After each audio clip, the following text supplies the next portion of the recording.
ជំរាបសួរបង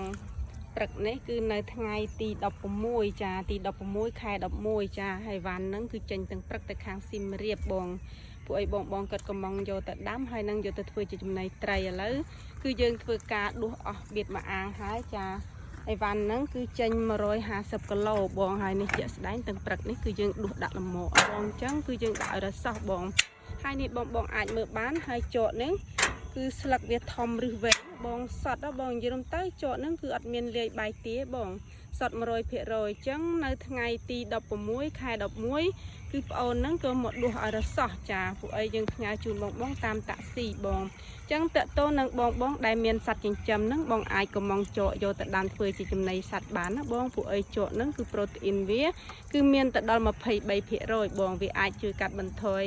ទៅលើការចំណាយជាមួយចំណីដល់ទៅ 70% អញ្ចឹងបងអញ្ចឹងកសិដ្ឋានខាងប្អូនហ្នឹងគឺនៅខាងខេត្តកំពង់ធំផ្សារស្ទងបងអញ្ចឹងទីតាំងខាងប្អូននេះបងអាចមើលបាន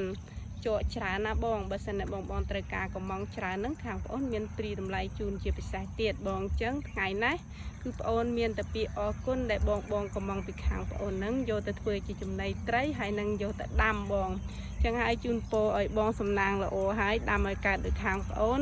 ហើយបងយកទៅធ្វើជាចំណីត្រីហ្នឹងក៏ត្រីបងស៊ីទៅលះធំបងអញ្ចឹង